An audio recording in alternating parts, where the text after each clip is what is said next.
Aviso legal: o conteúdo desse vídeo é baseado na análise, interpretação e experiência do meteorologista previsor, com as últimas previsões disponíveis dos modelos de previsão do tempo e clima. Qualquer uso da opinião expressa sobre as previsões do tempo e clima neste vídeo para a tomada de decisão de terceiros exime o meteorologista previsor da responsabilidade sobre a mesma. Analisem e usem as informações com cuidado.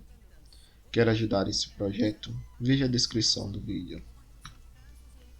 Olá pessoal, vamos ver agora as nossas previsões de hoje, dia 12 de abril de 2021. Então, olhando bem o que aconteceu nos últimos 3 dias de acumulado, entre os dias 8, 9 e 10, vemos aqui que a maior parte do país apresentou um período mais seco, aí bem definido, como a gente já vinha descrevendo, principalmente pela atuação daquele sistema de alta pressão aqui mais na região central do país. Esse sistema ele acabou bloqueando, a passagem das frentes sobre o continente. A gente teve algumas frentes se formando, alguns ciclones, tropicais passando, porém mais de forma oceânica, então ele acabou não interagindo muito sobre o país, e a única interação que ele trouxe foi uma chuva aqui realmente mais na costa leste do Brasil. Com isso, o panorama que nós temos atual é que toda essa região está apresentando um tempo seco mais bem definido, e isso pode ser exemplificado aqui pelo acumulado dos dias 10, 9 e 8. Vemos que tem ainda uma chuva ocorrendo, chuva que ocorreu e ainda vai continuar ocorrendo, uma chuva mais concentrada na região norte do país. Região nordeste, a frente ela chegou a avançar, está atuando agora um pouco sobre a Bahia. A gente já vê aqui uma formação de uma chuva de um bom acumulado nesses últimos 3 dias, pegando principalmente aqui a região mais próxima à costa da Bahia, também aqui o Espírito Santo. Região Nordeste começou já a chover novamente, principalmente pela atuação das perturbações ondulatórias dos alísios do Sudeste, como também aqui um pouco a atuação ainda da zona de convergência intertropical. Então a gente vê uma divisão bem distinta, Região mais centro-sul do país apresentando um tempo bem seco, e a região aqui mais centro-norte do país ainda apresentando chuvas, mesmo que não tão expressivas, como deveria ser, mas a gente continua tendo aí uma continuação dessas chuvas e bons totais pluviométricos ao longo dos últimos dias, e deve continuar ao longo dos próximos dias. Olhando agora a previsão do modelo Cosmo do IMET, essa figura da esquerda mostra para a gente o acumulado de chuvas nos próximos 7 dias.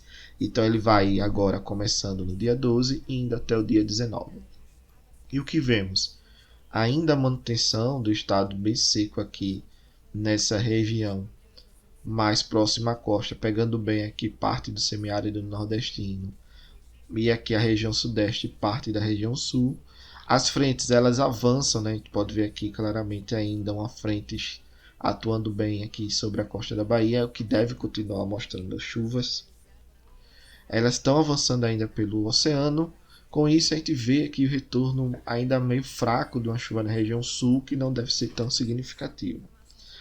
E o destaque ainda continua sendo essa atuação dessas chuvas mais concentradas praticamente no norte da América do Sul, pegando bem também aqui o norte do Nordeste e parte da costa leste do Nordeste. E esse padrão que deve persistir ao longo dos próximos 7 dias. Claro que lá para o final do mês de abril a gente vê que esse sistema de alta pressão ele já perde força, a gente pode ver aqui na altura em 500 HPA, mais ou menos que 5,5 km de altura, o campo de umidade relativamente já não tem mais aqui aquele sistema de alta pressão atuando nessa região central. A gente vê o avanço aqui do que parece ser de uma frente com um ciclone associado. Ela chega a atuar aqui sobre o sudeste, pegando parte de São Paulo, Mato Grosso do Sul também, porém já não traz tanta chuva como deveria acontecer, por exemplo, no período de verão, até porque nós estamos caminhando aí gradativamente para um período mais seco nessa região central do país. Aqui a gente vê também a interação mais clara das ECIT sobre a região norte e a formação de chuvas mais concentradas sobre o norte e parte do nordeste, aí, costa norte e do nordeste do Brasil. Observando que o modelo GFS está mostrando, a gente vê o avanço aqui de alguns ciclones na região sul, principalmente sobre o Oceano Atlântico. A gente vê a formação clara, a gente viu um agora outra formação. O sistema de alta pressão ainda aqui atuando sobre também a região do Atlântico Sul. Porém, esses ciclones, esse sistema de brachas, que tem associado a eles uma frente, somente as frentes frias, que avançam, tendem a avançar sobre o continente, eles têm uma característica agora de um movimento mais zonal, ou seja, ele está vindo de oeste para leste e ele já não avança assim com a componente forte de sul para a região equatorial.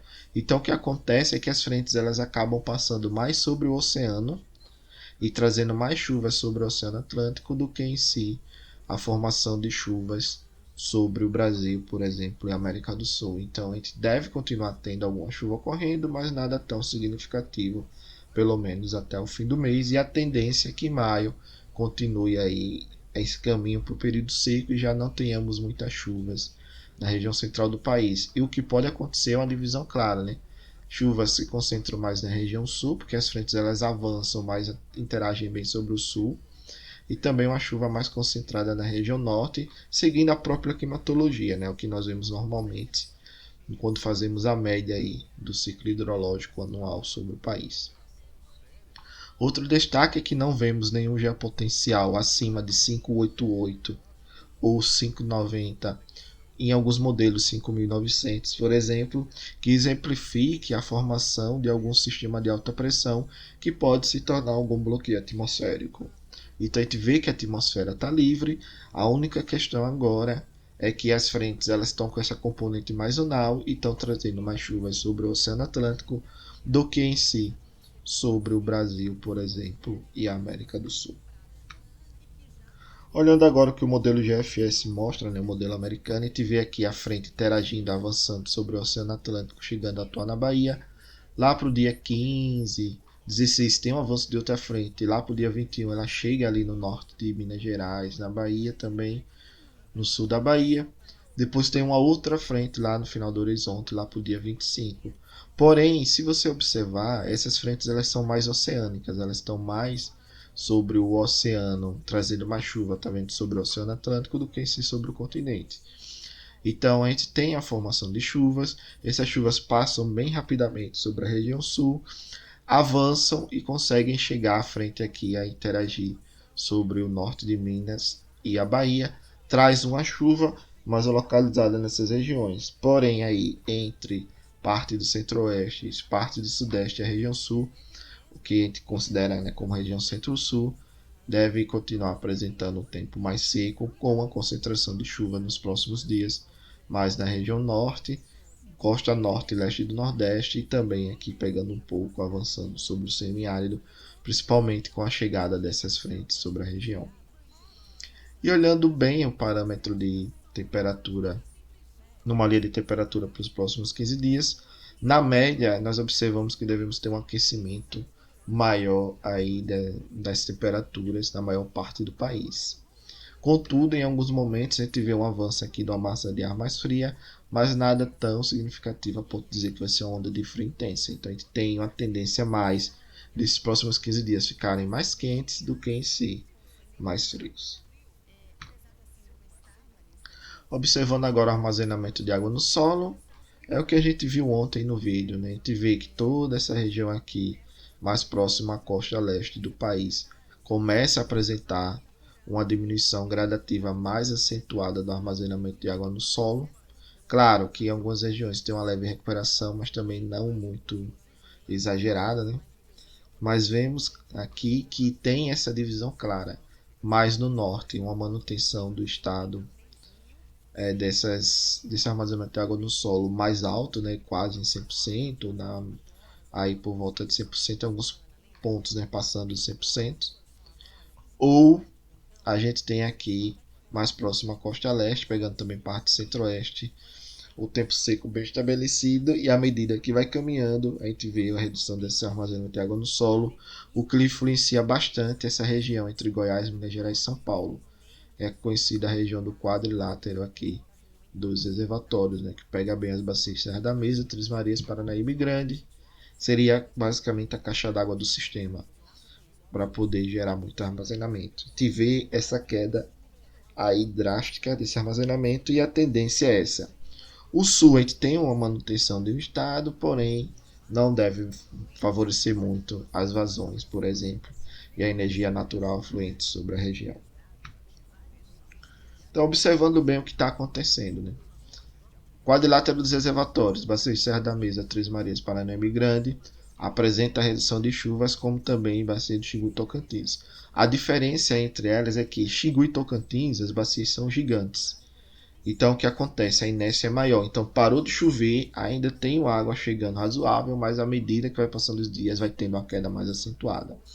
Já nas bacias de Serra da Mesa, Três Marias, Paranaíba Grande, que nós vemos a redução rápida dessas vazões e a tendência agora é continuar reduzindo gradativamente até a gente chegar ao escoamento base que deve acontecer ao longo dos próximos meses de maio e junho. E o que acontece? Chegou nesse escoamento, ela cai, mas cai numa ordem bem menor do que cairia quando a gente já está com o solo bem úmido ainda e a gente tem essa queda para o solo mais seco. Região sul apresenta diminuição das vazões, nada tão significativo até porque já está bem seco lá. E a tendência é a gente ter uma queda mais gradativa ao longo dos próximos dias, mas também nada significativo porque a gente já está chegando próximo ao escoamento base dos rios. E o destaque ainda fica para a região do Rio Madeira, né, que tem apresentado essas chuvas expressivas no norte e no centro da Bolívia. Essa água vai chegar em Virar Santo Antônio e o que nós vemos é a manutenção ou aumento bem fraco gradativo dessas vazões, mas na maior parte do tempo a manutenção dessas vazões, e quando tem uma queda, não é uma queda muito acentuada. Observando agora que os modelos que o ONS trabalha, né, estão mostrando, o SMWF, o ETA e o GEFS, eles mostram um padrão bem semelhante. O ETA ainda está apresentando uma chuva mais expressiva na região sul, porém, se você comparar o SMWF e o GEFS, a gente vê aqui claramente toda essa região tem uma chuva, mas não é uma chuva tão significativa, nesses tons de verde, aí da ordem de 20 a 40 milímetros, que significa, se você dividir em 10 dias, você teria aí entre 2 e 4 milímetros de chuva por dia. Isso é praticamente nada, né? Assim, é bom quando você tem algo em 8, 10 milímetros por dia, a gente já começa a perceber que tem uma coisa melhor acontecendo. O ETA, o GEF já convergiu, na verdade, mais para algo parecido com o SLWF, e a tendência é que nos próximos dias o ETA também tenha uma convergência para o que o SMWF está mostrando. E se você comparar as últimas previsões, aparentemente o SMWF está sendo um modelo que melhor mostra o comportamento das chuvas no país ao longo aí dos próximos 10 dias. Ok? Obrigado, pessoal, pela participação. Paz e bem.